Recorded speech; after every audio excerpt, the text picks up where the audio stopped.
There's a town in California where the sun always shines, but something underneath is rotting. And I'm Mubarok.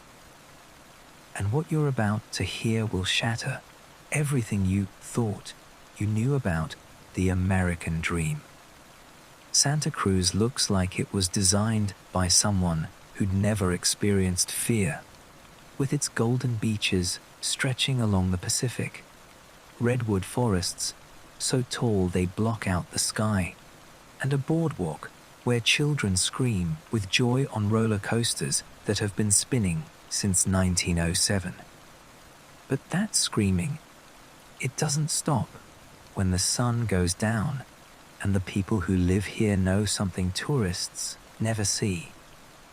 That paradise has teeth, and it's been feeding on broken lives for over 200 years. Story 1, picture this. It's a warm afternoon in 1973, and a young woman named Mary Guilfoyle is hitchhiking near the Santa Cruz boardwalk, trying to get home after visiting friends. A friendly man in a yellow Ford Galaxy pulls over, smiles, offers her a ride. She climbs in without hesitation, because this is Santa Cruz. This is supposed to be safe. This is where people come to escape the violence of cities like San Francisco and Los Angeles. Mary never makes it home. Her body is discovered weeks later in the mountains east of town, and the man who killed her has a name that still makes locals uncomfortable to say out loud. Edmund Kemper stood 6 feet 9 inches tall, weighed 300 pounds, and had an IQ of 145, which made him smart enough to avoid suspicion for months while he systematically murdered young women throughout Santa Cruz County. But here's the part that kept people awake at night, the part that turned Santa Cruz from a peaceful beach town into a community paralyzed by fear. Kemper wasn't the only serial killer hunting here. At the exact same time, another man named Herbert Mullin was carving his way through the population, convinced that he needed to kill 13 people to prevent a massive earthquake from destroying California. Mullin heard voices, he claimed, voices that told him sacrifice was necessary, that blood would satisfy some ancient cosmic debt and keep the San Andreas Fault from ripping the state apart. He killed a homeless man in a park, murdered a priest in a confessional, shot a family camping in the state park, and with each death, he became more convinced he was saving lives rather than taking them. The math is what haunts people. 2 serial killers operating simultaneously in a town of fewer than 50,000 residents. Over 20 murders in less than 2 years. A body count that made Santa Cruz statistically one of the most dangerous places in America during that period. Parents stopped letting their children walk to school alone. Women stopped hitchhiking. The entire community learned to look over their shoulders. And the fear never really went away, because once you understand that evil can wear a friendly face and drive a yellow Ford Galaxy, you never trust strangers the same way again. But the darkness didn't begin in the 1970s. It was baked into Santa Cruz from the very beginning, written into the foundation stones of the mission that still stands downtown. Father Andres Quintana arrived at Mission Santa Cruz in the early 1800s as part of Spain's brutal colonization of California. And he brought with him a particular cruelty that even other priests found disturbing. He forced indigenous Ohlone people into slave labor, building the mission walls and working the fields. And when they didn't work fast enough or showed any sign of resistance, he beat them. Not disciplinary strikes, but savage beatings that left people broken and bloody, unable to work for days. The indigenous people endured this for years, watching their families die from European diseases, watching their children taken away to be Christianized, watching their entire way of life systematically destroyed. Then one night in 1812, they'd had enough. A group of lone men crept into Father Quintana's quarters while he slept, wrapped their hands around his throat, and strangled him to death. But they didn't stop there, and this is the part that historians whisper about, of the part that reveals just how much rage had built up under that mission roof. After he was dead, they castrated his corpse. It was a statement, a message, a final reclaiming of power over a man who had wielded it so brutally. The mission still operates today. Tourists walk through its gardens and take photos of the whitewashed walls, and priests still conduct mass in the chapel, but people who work there late at night report strange things. Doors that lock themselves, cold spots in rooms that should be warm, a heaviness in certain corners that makes it hard to breathe. Maybe it's just old buildings settling, or maybe violence that extreme leaves a stain that never washes out, soaked into the adobe and wooden beams like blood into fabric. Walk further into the Santa Cruz mountains, and you'll find the ruins of another kind of religious extremism, the remains of Holy City, a cult compound established in 1919 by a man named William Riker, who believed he was a prophet destined to create a pure white utopia.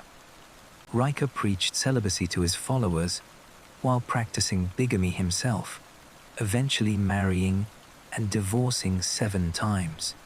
He opened a restaurant and roadside attractions along the highway to Silicon Valley, charging travelers for food and trinkets while his followers lived in squalor, working for free under the delusion that they were building God's kingdom on earth.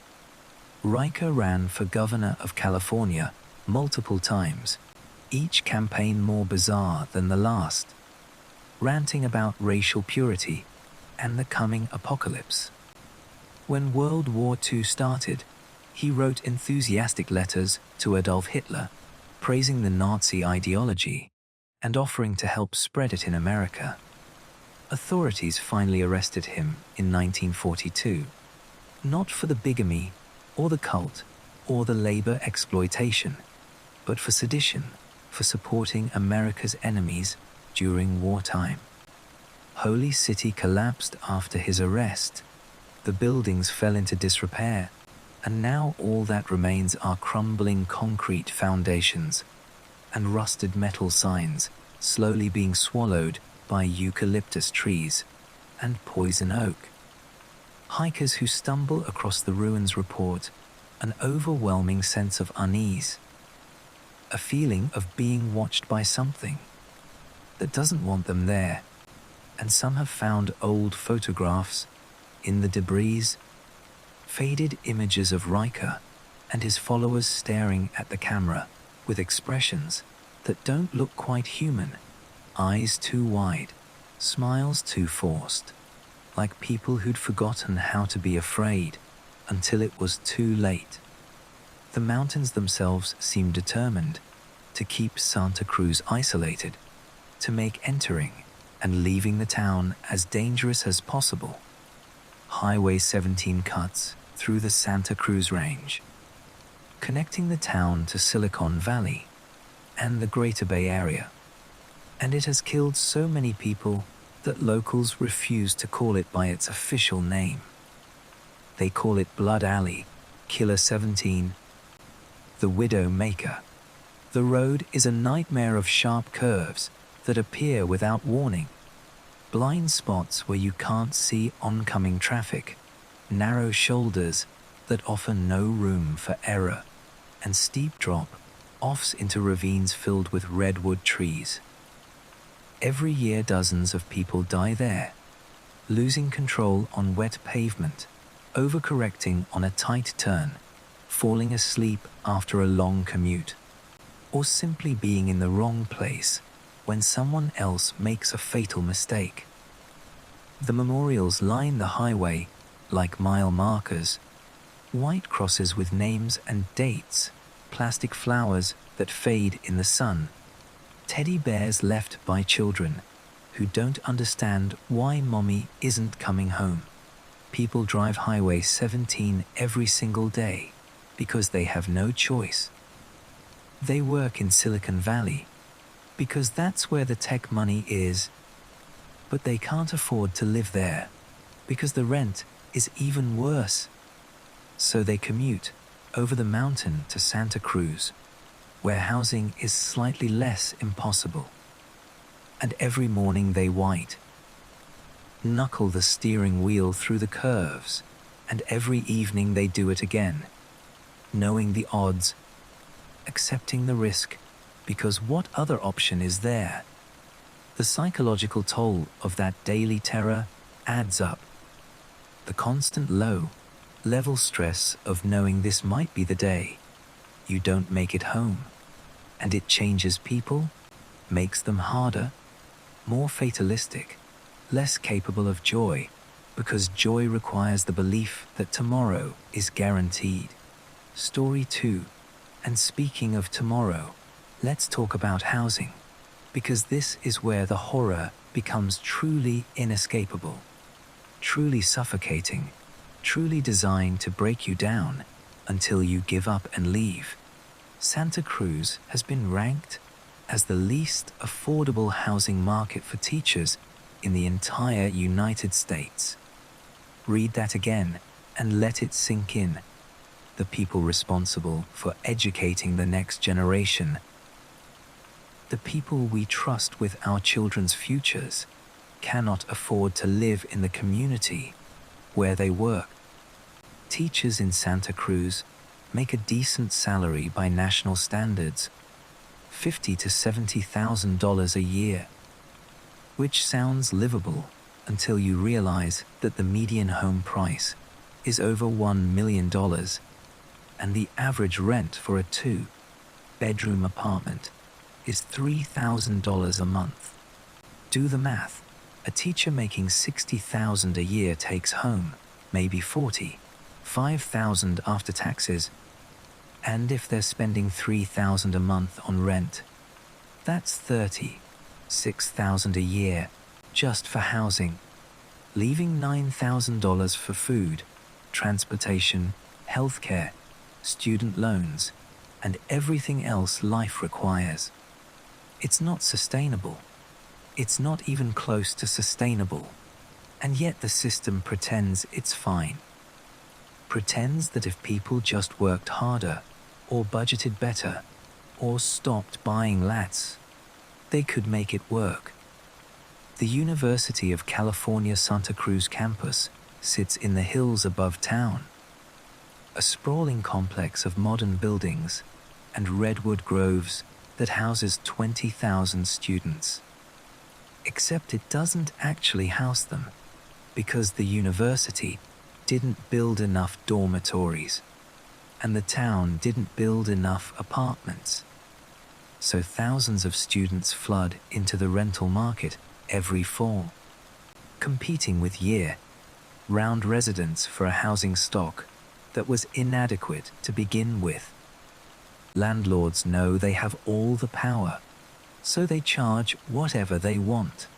$3,000 for a studio apartment, $4,000 for a 2-bedroom, and students pay it by cramming 4 or 5 people into spaces designed for 2, sleeping in living rooms and closets and garages that have been illegally converted into bedrooms.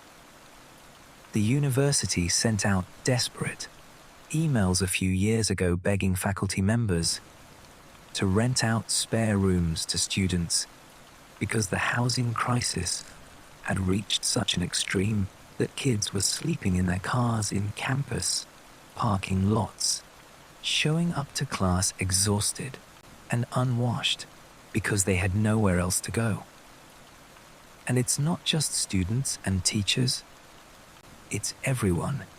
The farm workers picking strawberries in Watsonville, the hotel staff cleaning rooms at the boardwalk, the restaurant workers serving overpriced seafood to tourists who have no idea the person bringing their food is living in a car. These are the people who make Santa Cruz function, who keep the economy running. And they're being systematically crushed by a housing market that treats shelter as a commodity instead of a human right. Families who've lived here for 3 generations are getting priced out, forced to move inland to Gilroy or Hollister, or even further, adding hours to their commutes, pulling kids out of schools, leaving behind communities and support networks because they can't afford the rent anymore. The ones who stay often end up in impossible situations, multiple families sharing a single family home, 10 or 12 people using one bathroom, sleeping in shifts, children doing homework on the floor because there's no space for desks. And then there are the ones who fall through the cracks entirely, the ones who end up on the streets. And the homelessness crisis in Santa Cruz is visceral and unavoidable, and growing worse every year. Downtown is filled with tents, rows of them along the riverbank and under freeway overpasses, blue tarps strung between shopping carts, people sleeping in doorways and bus shelters, and any spot that offers a little protection from the wind. You see mothers with young children, toddlers playing in the dirt next to tents, babies crying while their parents try to figure out where to get food or clean water or diapers. You see veterans with untreated PTSD, men and women who served their country and came home to find that their service meant nothing, that there were no jobs, no housing, no mental health care, just a slow slide into addiction and despair. You see young people who came to Santa Cruz for college and got trapped, graduating with debt and no job prospects, unable to afford rent, but also unable to leave because they don't have money for a deposit somewhere else. The city tries to help, but the resources are laughably inadequate. A few hundred shelter beds for thousands of people in need. Waiting lists that stretch for months. Services spread so thin that social workers burn out and quit within a year. Every winter people die, hypothermia or pneumonia or infections that could have been treated if they'd had access to health care. And their deaths get a paragraph in the local newspaper if they're lucky, a statistical blip that everyone forgets by morning.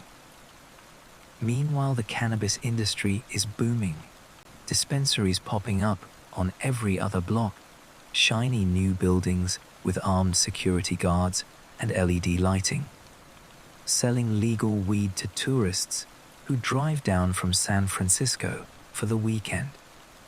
The dispensaries are the only new construction happening in Santa Cruz, the only businesses that seem to have money.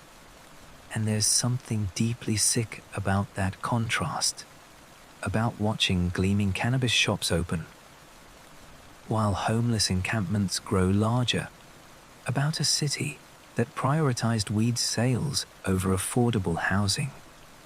The tax revenue from cannabis was supposed to fix everything, supposed to fund services and infrastructure, and maybe even subsidize some housing development. But the money disappears into the general budget, and nothing changes. Because the problem isn't lack of funds, its lack of political will. The people who own property in Santa Cruz don't want affordable housing built because it might lower their property values. The people who run the city are terrified of making decisions that might upset voters, and so nothing happens. The crisis deepens. More people lose their homes. More children grow up in cars. And the system grinds forward like a machine designed. Story 3. But even if you have housing, even if you're one of the lucky ones with a roof over your head, Santa Cruz still finds ways to terrify you because the land itself is trying to kill you. The coastline is collapsing, literally crumbling into the Pacific Ocean, and there's nothing anyone can do to stop it. Sea level rise and erosion are eating away at the cliffs that define Santa Cruz's geography, and every year another chunk of earth slides into the water, taking houses and roads and hiking trails with it. In January 2017, a woman was walking on the beach below Pleasure Point when the cliff above her gave way without warning. No earthquake, no storm, just gravity and time catching up with unstable geology. Tons of earth and rock buried her instantly, and it took rescue workers hours to dig out her body. Her death was ruled accidental, but everyone knows the truth. The cliffs are failing, the ocean is rising, and walking on Santa Cruz beaches is a calculated risk that gets more dangerous every year. Climate change has turned the California dream into a waking nightmare, and Santa Cruz is on the front lines. The droughts last for years now. Rainfall patterns that used to be predictable have become chaotic, and Santa Cruz depends almost entirely on local water sources. Rain that fills reservoirs and streams that feed the treatment plants. When the rain stops, the city starts dying of thirst. Water restrictions go into effect. Lawns turn brown, and people start doing math in their heads about how long they can survive if the taps run dry. The 2012 to 2016 drought pushed the city to the brink. Reservoir levels dropped so low you could see the muddy bottom, and officials had emergency plans to truck in water from other regions if things got worse. They got lucky. The rains came back just in time, but luck is not a sustainable water policy, and everyone knows the next drought is coming, and it might be worse. Wildfires are the other apocalypse, and they're getting closer every summer. The CZU Lightning Complex fire in August 2020 burned over 86,000 acres in the Santa Cruz Mountains, destroying over 900 structures, forcing tens of thousands of people to evacuate with whatever they could grab in 10 minutes. The sky turned orange. Ash rained down like snow, and for weeks the air quality was so bad that going outside felt like smoking a pack of cigarettes. People wore N95 masks constantly, not for COVID but for smoke, and the masks sold out everywhere. Hardware stores and pharmacies empty. Amazon delivery times stretching to weeks because the entire West Coast was burning simultaneously. Some evacuees came home to find nothing but foundations and chimneys. Everything they owned reduced to ash and twisted metal. And insurance companies fought the claims, saying the fires were an act of God and therefore not covered, leaving people homeless and bankrupt through no fault of their own. The ocean that defines Santa Cruz is becoming more dangerous too, and not just from erosion. Great white sharks have made a massive comeback in Monterey Bay, their population surging thanks to conservation efforts and an abundance of seals and sea lions. That's great for the ecosystem, but terrifying for surfers and swimmers, because great whites mistake people on surfboards for seals and investigate with their mouths. Attacks are still relatively rare, but they're increasing, and every few months someone gets bitten, boards snapped in half, wetsuits torn, people pulled underwater and released when the shark realizes they're not prey. Most survive, but some don't, and the fear is always there now, a primal anxiety that kicks in every time you paddle out past the breakers, wondering if today is the day something comes up from below. And then there's the feeling that nobody talks about directly. The psychological weight of living in a place that looks like paradise, but operates like a trap. Santa Cruz should be utopia. Perfect weather, natural beauty, proximity to Silicon Valley wealth, a university that attracts smart people from around the world. But instead, it's a pressure cooker of anxiety and fear, where middle-class families work themselves to death and still can't get ahead, where the cost of living rises faster than wages every single year, where climate change and housing and homelessness and all these intersecting crises create a sense of powerlessness that's absolutely corrosive to mental health. You see it in people's faces, the exhaustion, the stress lines, the look of someone who's been treading water for so long they've forgotten what solid ground feels like. The agricultural workers who pick strawberries and artichokes and Brussels sprouts in the fields around Watsonville live in constant fear of immigration enforcement, ICE raids that sweep through communities in the early morning, arresting people on their way to work, separating families, deporting parents while their children are still asleep. Those children go to school and spend the whole day terrified that mom or dad won't be there when they get home. And sometimes they're right. Sometimes they come home to empty houses and neighbors who whisper and cry and don't know how to explain that their parents are in detention centers, waiting to be sent back to countries they haven't seen in 20 years. The fear drives entire communities underground, people too scared to go to grocery stores or hospitals or food banks because they might get picked up.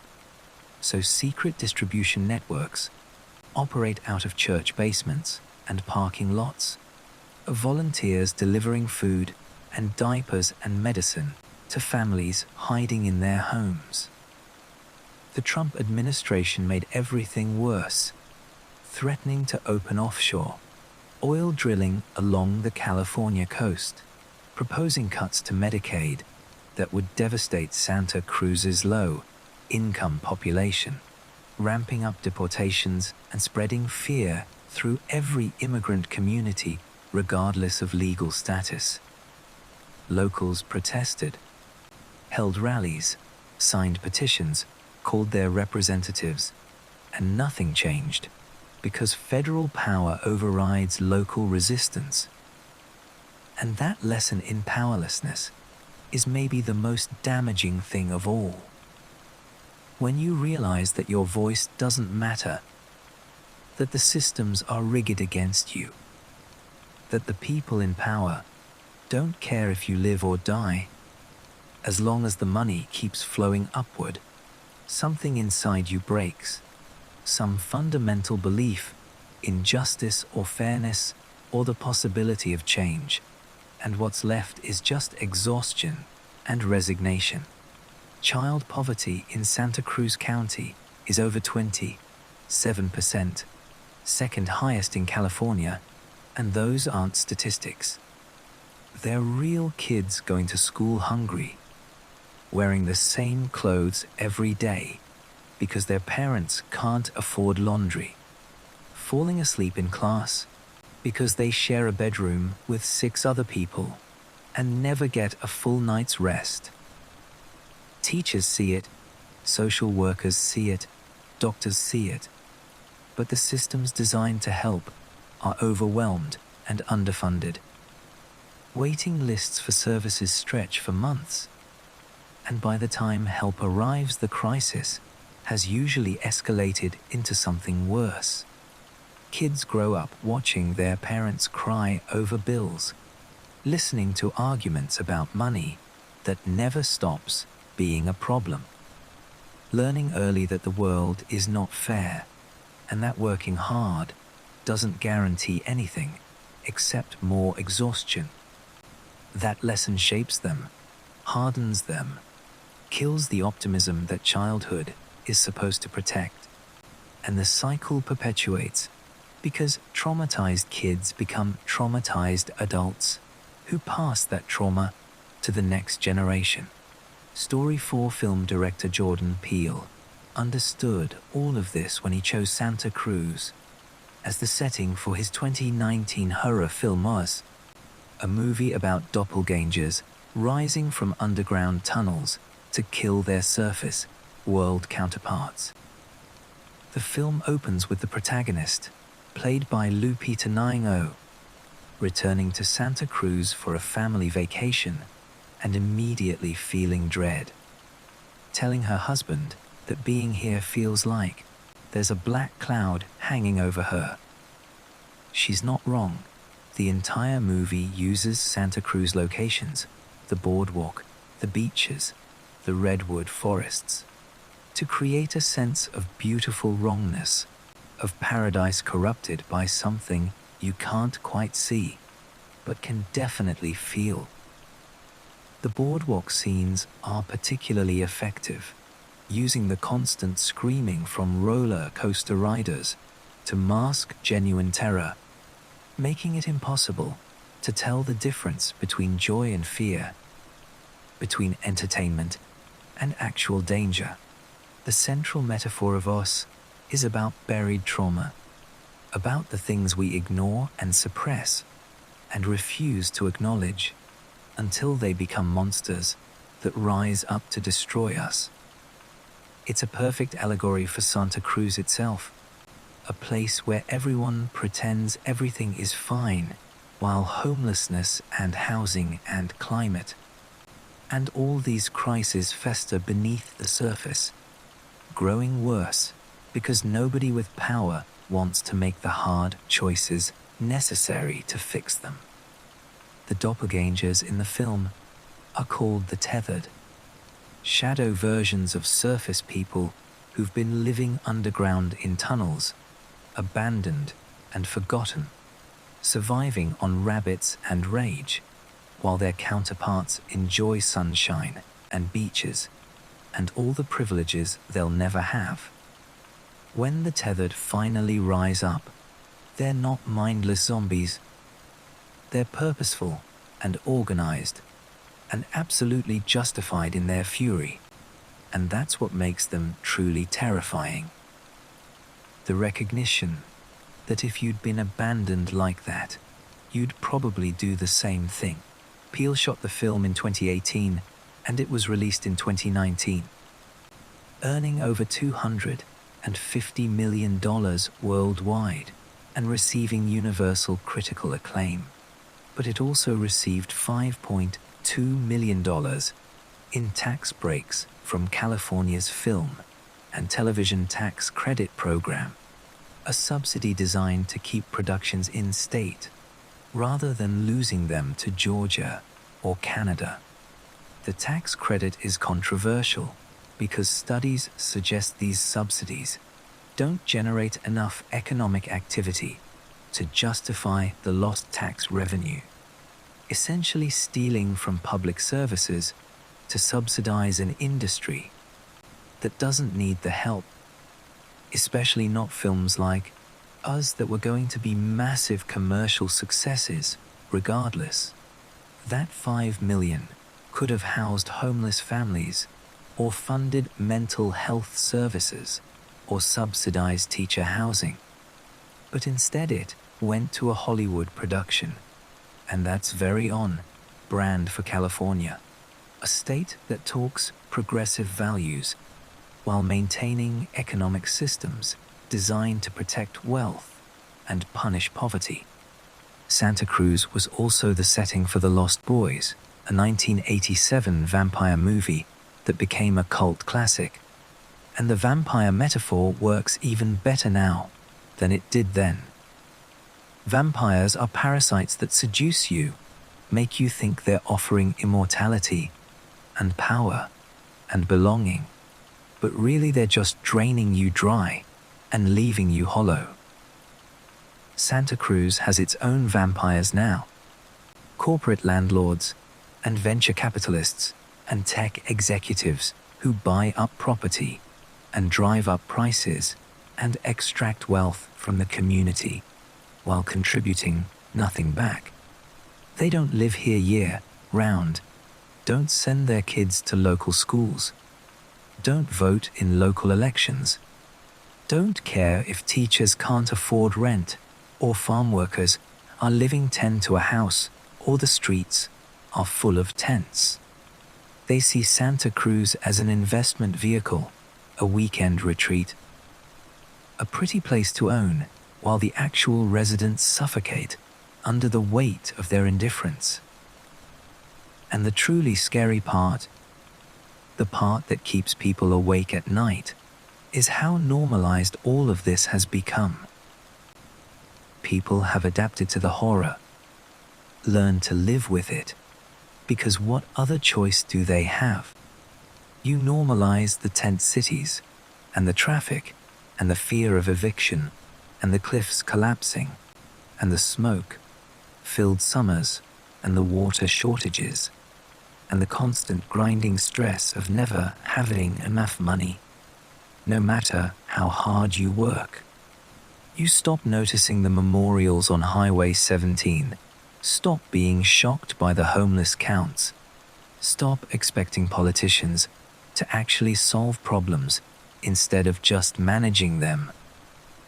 You teach your children that struggle is inevitable and that dreams are dangerous luxuries, reserved for people who were born rich, and that internalized hopelessness is more damaging than any external threat because it stops you from even trying to fight back. Santa Cruz is California's warning, a glimpse of the future if current trends continue unchecked. It's what happens when housing becomes a commodity traded by investors instead of a human right, when natural beauty is privatized and monetized and sold to the highest bidder, when climate change is treated as someone else's problem until the literal ground is collapsing beneath your feet. It's what happens when communities are hollowed out by economic forces too large for any individual to resist, when essential workers can't afford to live where they work, when mental health crises go untreated because healthcare is tied to employment and employment doesn't pay enough to survive on. It's what happens when the social contract breaks down completely, when the promise that hard work leads to stability is exposed as a lie, when an entire generation realizes they'll never own homes or retire or have the security their parents took for granted. The scariest monsters aren't the serial killers or the cult leaders or even the sharks and wildfires. They're the systems we've built, the economic structures that treat human suffering as an acceptable cost of doing business. The political gridlock that prevents solutions even when everyone agrees there's a crisis. The cultural narrative that blames individuals for systemic failures. Edmund Kemper and Herbert Mullin killed over 20 people in the 1970s and traumatized an entire community. But the housing crisis has destroyed thousands of lives in Santa Cruz, forced families into poverty and homelessness and desperation. And it continues every single day, because the people profiting from it have more power than the people suffering from it. So let me ask you this: which story disturbed you the most? Was it the serial killers hunting women in the 1970s? Or the housing crisis hunting families today? Was it Father Quintana's brutality and the violence it spawned? Or the modern brutality of watching children grow up in tents? Was it the cliffs collapsing into the ocean, or the slow collapse of the middle class? Drop your answer in the comments, because I genuinely want to know what resonates. What makes people angry enough to demand change instead of just accepting horror as normal? And if this video made you think, if it made you uncomfortable, if it showed you something about the American dream that you hadn't considered before, share it. Send it to someone who needs to understand that the nightmare isn't coming. It's already here, hiding behind perfect weather and tourist attractions, and the lie that everything is fine if you just work hard enough. Share it with people who think homelessness is a choice, or poverty is laziness, or that climate change is exaggerated.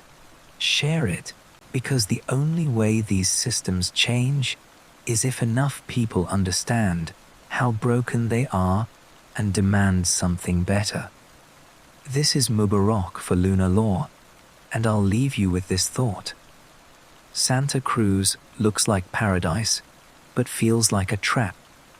And that combination is more terrifying than any ghost or monster, because you can't fight it with weapons or prayers or courage.